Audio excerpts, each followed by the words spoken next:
Hello, all my art-loving people out there. Today we are going to try out these Ohuhu Pupe markers, or Pupe. How would you say that? I've looked it up on their website. I've looked on Google. There is nothing that tells me the pronunciation or even what this means. But these are the paper-friendly markers. So their claim to fame is that they will be more friendly to your various paper surfaces than other water-based markers. So we are going to try them out on many different surfaces in this video and compare them to two other water-based marker brands that I have. Once you remove the wrap that they come in, which is plastic, and that paper around the outside, you unzip them and they come in this awesome case here. And this part folds out. I'll zoom you out so you can see the full effect here. So we have this side, here, and here. So it's a lot if you're trying to unfold it all on your desk. Obviously you can put it this way and that will help. But you can keep that up like that and just peek under when you need something. So this comes with a paper swatch that is already filled out and then one that you can fill out. So this is a printed version, obviously. This is not hand swatched. This is just printed. So having your own where you actually put the colors down yourself is very helpful because sometimes they do not match the lids. Most times markers do not match the lids. Here's some instructions about safety. And then each marker is pretty thin. They remind me of the Tombow Dual markers. I only have the alcohol version of those, so we won't be comparing those with these today because these are water-based. See, it says right there. But pretty neat because this end has the fine liner, which you can see there, which is great for little coloring books with all the tiny details like many of Joanna Basford's coloring books, some of my favorite. And then on this end is the brush tip. So I only have, I guess, these two brands in water-based markers in my stash, and that's kind of surprising. I have a lot of markers in my stash, but apparently most of them are alcohol-based. So this is the Aqua Pen Graphics by Miranda, and this is the Aqua by Spectrum Noir. So let's find a similar color. I guess we base it on the lid and hope that we actually get a similar color in reality. We can obviously adjust if we need to do that. I want to start comparing these on mixed media paper. So I have these mixed media postcards from Strathmore. It's pretty smooth paper. All right, let's see how many layers we can do before the paper starts to pill. Beautiful color. 1, 2, 3, 4, 5, 6, 7, 8, a little bit at 9, and obvious at 10. So we'll say 9 to 10. And this pen's weird to write with because it bends. Makes my handwriting look messy. Aqua by Spectrum Noir. Here we go. We'll start down lower. This had some paper pill on it already. 1, 2, 3, 4, maybe 5. Yeah, I would say that's pill on the side. I guess. Ooh, yeah. So 4 to 5 on that. We'll say 4 to 5 plus just to give it the benefit of the doubt because like it was starting to pill, but it kept the little paper pilling really small. It's tiny paper pilling. And now we have the Miranda Aqua Pen. Pretty color again. 1, 2, and I'm trying to put the same pressure on each of these. 3, 4, I can feel the paper pilling. 5, you can't see it yet though. But it's starting to build up on the nib. You can see that on the nib, I believe. If this will focus. Can you see the little paper pilling on the nib of the pen there? So I'm going to say probably 5 to 6. We didn't actually do 6 layers, I don't think. Let's see if we keep going. Oh yeah, it's coming up on the marker nib though. It's not staying on the paper, interestingly enough. Now I have Strathmore marker paper. This is 50.5 pound, 190 GSM. This is their series 400. All right, let's give this a try. 1, 2, 3, 4, 5, 6, 7, 8, 9, 10 before I got paper pilling. Wow. For a minute there, I didn't think it was going to pill ever. I need a different pen. This one's too hard to write with. Spectrum Noir. Actually, I want to see the backside. Didn't come through very much. Like just a ghost of it. Spectrum Noir. Let's get all the paper pilling off of the nib. 1, 2, 3, 4. I can feel it. So 4 to 5. Marabou. Still a beautiful color. 1, 2, 3. I think I can feel it. Yeah, 4, 5. I'd say 5 to 6. We're getting it on the nib again and not the paper, which is interesting. So we'll go 5 to 6, I guess. Now I have this hand lettering paper by Hanamule, 170 GSM, 80 pound. This stuff is super smooth, so I'm curious about this. Ooh, that's smooth. 1, 2, 3, 4, 5, 6, 7. I can feel it.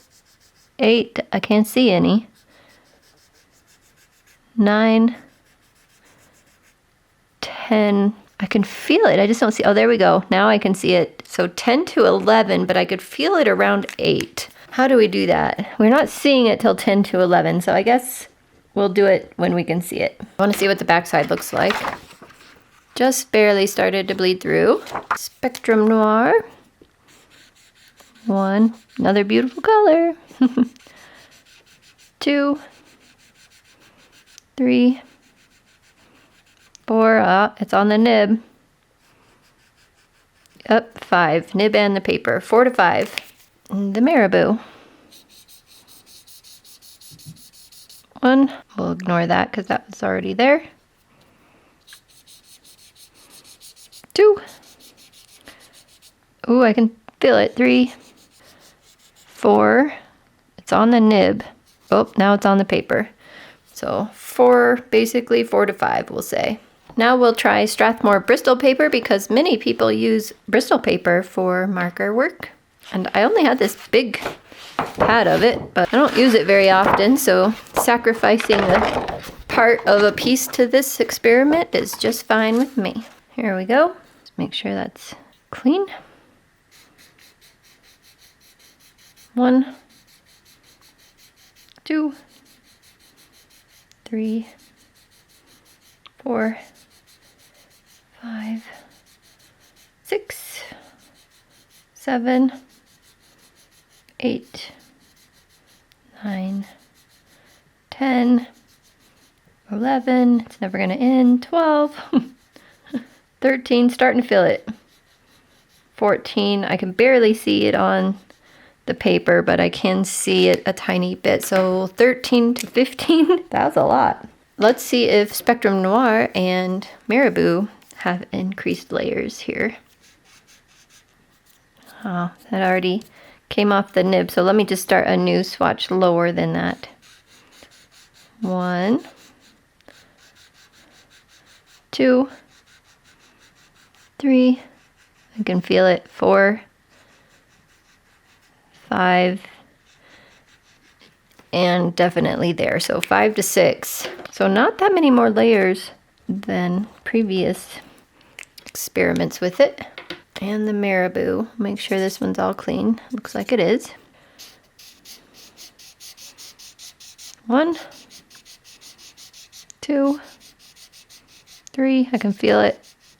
4, 5. It's on the nib. And now it's on the paper. So 5 to 6. All right, 2 more surfaces to try it on.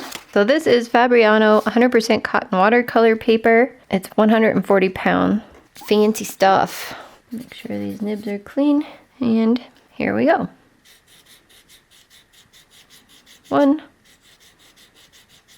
2, 3, 4, 5, 6, 7, 8, 9, 10, 11, 12, 13, 14, 15. This is never going to end. 16, 17. I really don't think it is.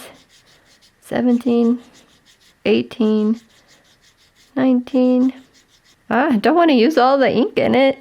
20, 21, 22. Did I miss a number in there? 23, 24. Okay, we're going to just stop at 25 because not going to use more ink than that. 25 plus. Holy moly. That's pretty fun. What's it look like on the back? You can't even tell. Now, Spectrum Noir.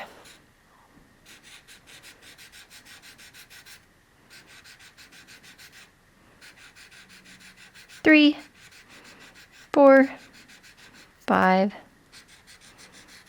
6, 7. I can see the fibers moving. 8, 9, 10. We are pushing the fibers around on the paper now. 11. So it is kind of starting to rip it up. Just it's not pulling away. 12, 13. I may have lost count there. 14. But it's not actually like pilling. 16, oh, now it is. So we'll say 16. Just barely started to peel there at 16 layers. Wow, interesting. And the marabou. 1, 2, 3, 4, 5, 6, 7, 8. I think we're now starting to pull fibers around on the paper. 9, 10, 11, no pilling though. 12, okay, now we have a little bit of pilling. So 12, let's say 12 to 13, and it's barely pilling. Okay, one more paper we'll test. I mean, I think it's pretty obvious by now that this is working pretty well, but we'll try it on this Canson XL watercolor paper, which is 140 pounds. And then we'll color in a coloring book and see what we think. And this is not cotton paper. This is just cheap watercolor paper. Here we go. 1, 2, 3, 4, 5, 6, 7, 8, 9, 10, 11, 12. I see a little paper pilling at 12, 12 and a half. So we'll say 12 to 13 and barely ghosting. You can't even hardly see the ghosting on the camera. And Spectrum Noir. 1, 2, 3, 4. Ooh, I can feel it. 5. And I can see it. 6 layers. Last one.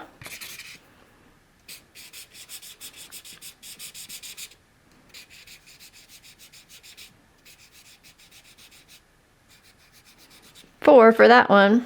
I do love the feel of these markers. They have a much louder sound than the other two, but real pretty color. Did I say 4? I think I said 4. I'm not sure. If I said 5, just let me know.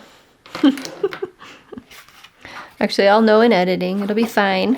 Here are all our results at a glance. Bristol paper, 3 times more layers, give or take. This one just never stopped being good.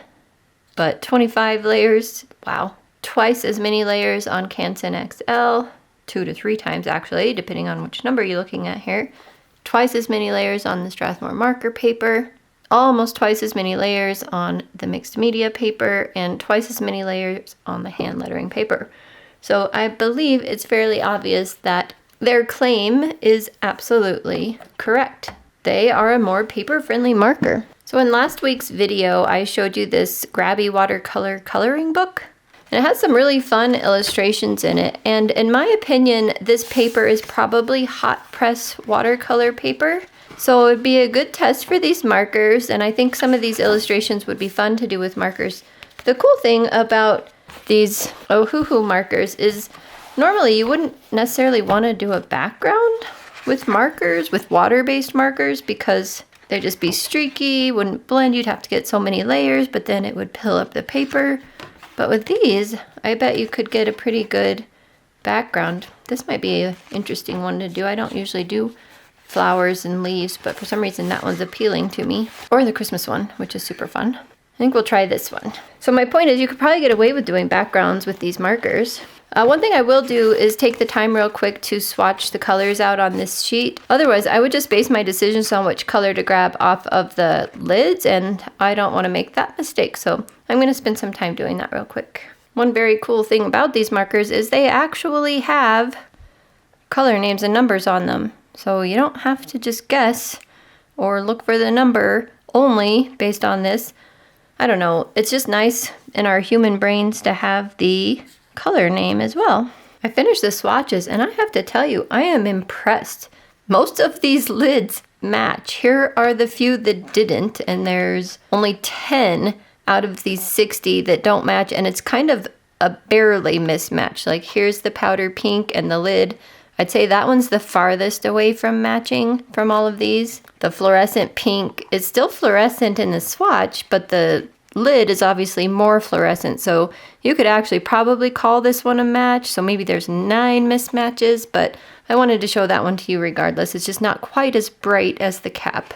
Here we have the light fluorescent pink, and I think the cap just shows it more purple leaning than it really is, so you just have to remember that it's bright. This one here, the petroleum blue, it's just a much darker cap than the color. It's in the same color family though, so that's a start. The bronze green is just a little bit deeper and darker on paper than it is on the cap. The deep olive green, I don't know, in the camera it looks like an exact match, but in person the cap is lighter, but you could probably call that one a match, maybe. So maybe only 8 mismatched out of 60. The fruit pink is just a little bit more purple leaning than the swatch. The swatch is more peach. The burnt ochre, the cap is just more chocolatey, but those aren't too far off. And the dust gray, you can see the cap is a lot darker than it goes on the paper. So if you're looking for a light gray, you might not reach for this one based on the cap, but it does go on the paper pretty lightly. And the heron, it's just showing very purple on the cap, and it doesn't look purple at all on the paper. It just looks like a nice deep gray. But overall, that's pretty impressive. I think you could actually just go ahead and dive into this set and use it without swatching if you didn't want to.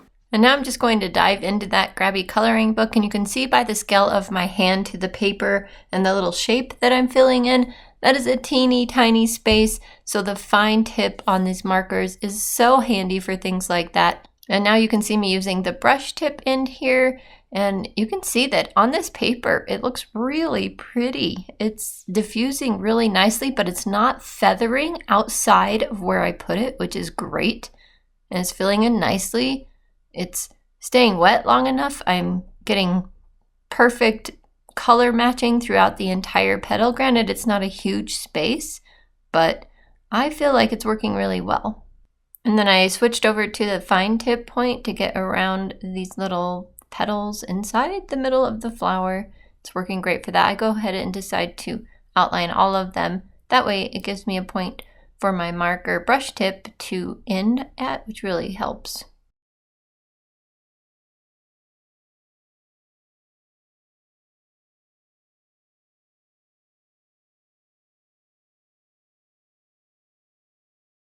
And here I'm using a darker color in the fine tip end of the marker to put in these little line details. I really like that this coloring book has these orange colored lines. I feel like they disappear really well in this marker piece, and they disappeared really well when I did watercolor in it last week. So I might actually print my own coloring book that I'm releasing later this month with outlines in a similar color like this. And you can see I did all the purple flowers, and I'm moving on to these rose-shaped flowers. And this is real pretty. This is, I think, the light pink. And just putting that all in the background, and then I'll come over that with a darker color and maybe even layer up this color a couple of times to give it a little bit of shading.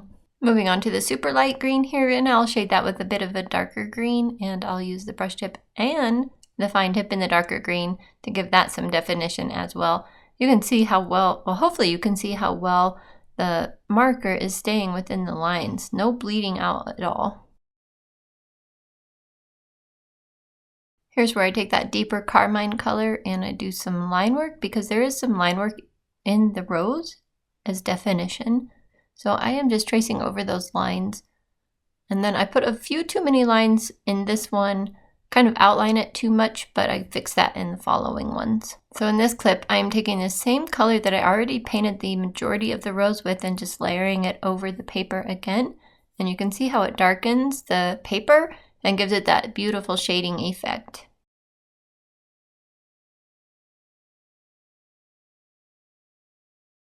I've moved on to these bigger leaves, which are really fun because it's fun to fill in a big space like this when it's not an entire background, which is a little intimidating. But you can see how beautifully these are blending on this paper. So hot press watercolor paper is probably a really good choice for these. Oops, went out of the lines. Oh darn. I'll put a shadow there later and cover that. It won't be any big deal at all. This is a darker green, and I'm actually using the brush tip here to get a thicker line. And you can see because the light green underneath is still wet, it is kind of bleeding into that light green a little bit, which is neat when you want it and expect it. So remember that you can do that. It's for a limited time though. It's only while that marker layer is still wet. Now I've moved on to the little leaves. I've chosen a different green than any of the other greens I've used in this piece so far. They're pretty subtle differences in these greens, but I love this one. It's quite pretty. It's just a subtle leaf green. I like it a lot. And hopefully you can tell in the video here that the tips of these little leaves I'm coloring in are quite fine, but that brush tip, as long as you don't put pressure on it, will get into nice fine areas.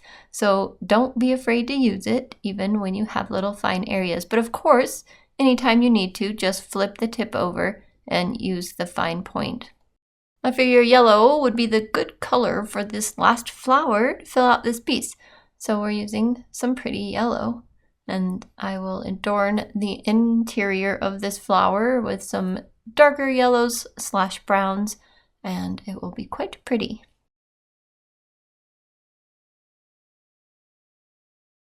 This coloring book was extremely enjoyable using these markers. The fact that they have the fine point tip on the one end and the brush on the other just makes it easy when you have small spaces or small lines that you want to deal with. I mentioned you could probably do backgrounds on these coloring pages, but there's a lot to color around here and it's really busy color-wise already, so I don't want to do a background on this one. But I figured we could kind of test doing a big space on the back side of this. You can see that didn't even try to bleed through. So I picked a color that maybe I wouldn't use much of. I don't know, it's hard to pick a color that you just aren't sure you're going to be using. So let's see if we could do a big space and how even that would be. And I have no idea how the back of this paper is sized.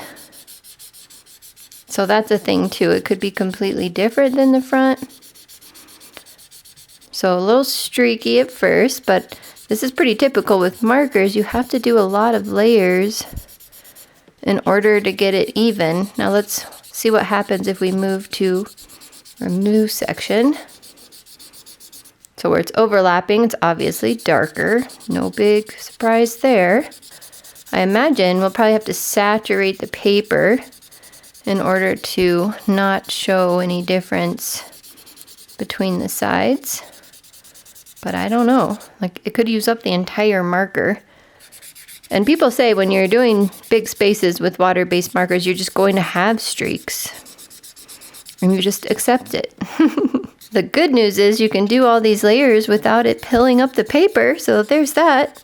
Oh, I do feel like I'm using up a lot of the marker ink though, and you may need to stop and give your marker nib a rest as well, as far as how much you're using of the ink out of it at the time. It just may not flow that quickly.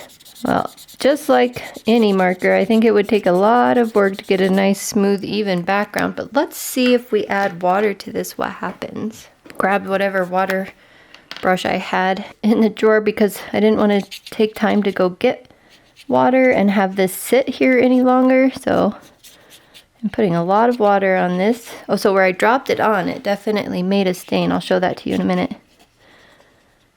So these are water-based markers, which means they should activate with water, and they are. So that's interesting. I don't think it's making it, well, maybe it's making it smoother, but it's also kind of, I don't know what I was going to say there. Like, it's activating so much pigment, I am having to pull it down off, which I wouldn't have to. Like, I keep smearing it back in itself. This paper is handling this brush scrubbing quite a lot without complaining too much here, so that's good. Well, that's interesting. We have this one dark spot here. You have a glare, don't you? It looks way streakier in the camera than it does in person. I actually felt that the water blended this out pretty well. The camera's making it look awful. This is where the marker ended, right here, and I pulled the pigment on down with the water brush, so there was no pigment here. This was just blank paper. Same with this side. Well, we'll see how that dries. I still have this one dark streak right here that just doesn't want to go away. One little blob here as well that's dark. This does show me that these have quite a bit of pigment in them though, and you could scribble some out on a plastic sheet or something and use it as a watercolor if you wanted. I suppose we could try that. It's not really anything I do with markers because that's not how I like to use markers, but we'll give it a try. Let's use this dark green. I can't get the lid back off my water brush. Yeah, I guess if these were all you had with you and a water brush and you wanted to watercolor, you could definitely get away with that. It works really well. It's quite strong. I hardly put any marker on that plastic sheet, so there you go. One other thing, now that we're here, that I want to try is, let's put water down first. Get some clean-ish area. Okay, we'll put water down. It's kind of, sort of, almost clean, but not really, but that's okay. And let's grab our dark purple here and draw on wet paper. Ooh, fun. We get some feathering, a tiny bit of bleeding.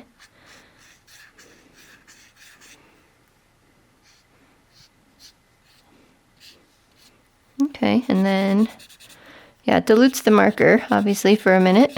Okay, interesting. This is pretty well dry. I suspected I was probably getting some blue on this side of the drawing, but that's okay. Anyway, here's what it looks like. It did definitely blend it, and it's actually still cool to the touch, so maybe it's not 100% dry, but it blended it pretty well, and the paper didn't warp too much, which is impressive. I used a lot of water on that. I'm liking this grabby coloring book. They have a couple of different varieties too. They have an autumn one, I know for sure. This one, they probably have others as well, so go check out their website. I'll link it below too. Remember, if you want 10% off, there's a coupon code in the description box below. It is only good on their website, however. It is not good on Amazon, so don't try and use it on Amazon because Ohuhu is selling these on their own website as well, and you can use the coupon there. I don't think I have a coupon code for the Grabby products, but they'll probably go on sale on Black Friday, so definitely keep an eye out for that. So these markers are very enjoyable, as I've mentioned, and the fact that they come in this handy case where you can just take this with you. Let me show you what it is compared to this coloring book, the size. This coloring book is 9.8 inches by 6.2 inches, or 25 centimeters by 15.8 centimeters. Okay, so there's that size. And they have the fine tip and the brush tip, which is great for coloring books like Joanna Basford's, even this one, because you have little fine details, little tiny points where you need to get in, and Fine tip works great for that. Brush tip seems good. Granted, I've only used these once now so far, all of today. So I don't know how long they'll last, how much ink is in them, but we'll find out. I'll give you updates as I use them, but even though I adore markers, I love, love, love markers, I don't actually use them very much because I'm usually using my watercolors. However, if I ever do have an update, I will let you know. So again, remember the coupon code below. Thank you so much for joining me. If you like markers, let me know in the comments below. Do you have this coloring book? Are you interested in getting it? It's really neat. I thought it was great for these markers. I like the markers actually more than the watercolor, even though I had fun with the watercolors. So good for mini mediums, apparently. It's probably great for colored pencil too. I know a lot of colored pencil artists use hot press watercolor paper. This was super enjoyable. I was glad they sent these to me because I was anxious to try them. I am gonna have to say no to other offers, except it's really hard. I just am running short on time to get things I want to get done, but oh, yeah, like I said, it's hard to say no. I've got a couple of other products that have been sent to me that you'll see on the channel coming up, but in the new year, I'm probably gonna have to say no a little more often. So I know most of my viewers here are watercolors as well. Do you use markers? Let me know in the comments below. What do you think of these so far? What about these compared to alcohol markers? One thing I noticed about these, no smell. Yeah, I'm putting this right up to my nose and I can smell nothing. So that's a good point. Much less smelly than alcohol markers. All right, guys, I've talked your ears off enough. I will see you in the next video. Bye for now. Bent it already. So let's see how many layers we can do before the paper starts to eat itself up. You know what I mean? Whoa, let's throw the pencil. Pen. I don't think I have a coupon code for Grabby, but they're probably gonna go on sale around Black Friday. Okay, well, this video is supposed to be about the markers, not the coloring book. So here is the beautiful case. Wow, look at my fingers.